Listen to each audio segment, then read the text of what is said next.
Agora o assunto é o Guarani. Ontem alguns jogadores foram apresentados oficialmente com a camisa do Guarani Futebol Clube. Começa para o Guarani amanhã a Série A2 do Campeonato Paulista contra o São Bento. E nessa história de comandar o time, de trabalhar, o técnico Agel já mostrou o seguinte: rachão, coletivo, treino tático, é todo mundo trabalhando muito focado. Não tem moleza no brinco de ouro, não. É o jeitão Agel. Contratar por atacado dá nisso. Muita gente para apresentar de uma só vez. Pouco tempo para cada um falar. Eu vim pelo projeto do Guarani, né? Ascensão, o que quer no futebol. O Guarani, estou encarando como, para mim, um grande desafio. A gente vai pegar ritmo de jogo com os jogos mesmo. Uberaba eu até joguei como terceiro atacante, um meia. Eu sei que a cobrança vai ser muito forte. Dos 5 reforços, um já passou por Campinas. O meia Márcio Guerreiro, companheiro no Criciúma do lateral esquerdo Brida no ano passado, foi atleta da Ponte Preta em 2007. A gente sabe que a rivalidade aqui é muito grande em Campinas, mas eu estou procurando agir na maior naturalidade, né? Eu acho que quando eu passei lá pela Ponte eu procurei dar o meu melhor.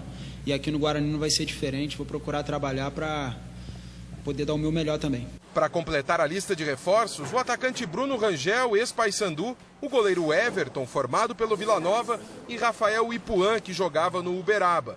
Meia que já sentiu a dureza que é jogar uma segundona estadual, tanto em São Paulo como em Minas Gerais. Segunda divisão é mais pegada, né? Acho que é bem como ele fala, não tem muita falta não, é levantar e tentar outra jogada. Sem um time unido, ficará difícil almejar o acesso num campeonato tão difícil. A brincadeira é sugestiva, ajuda a promover essa ideia no grupo do Guarani. Na falta de um campo oficial para treinar por causa da chuva, o jeito foi apelar para um de futebol society. A grama é sintética, os times têm menos jogadores e eles não usam chuteiras, o que não quer dizer que o nível de exigência seja menor. Com o Argel no comando do Guarani, até o que parece uma pelada tem que ser encarado como decisão.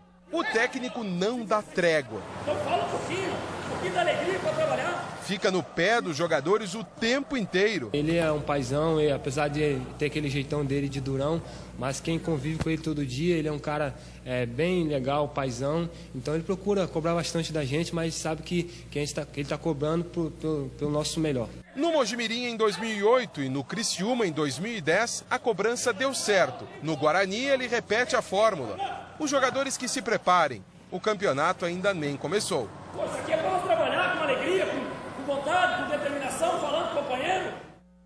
Na hora que começar, então, segura o Agel no comando do Guarani. Mas é o espírito de segundona do Campeonato Paulista. Não dá para discutir, ele está no caminho certo.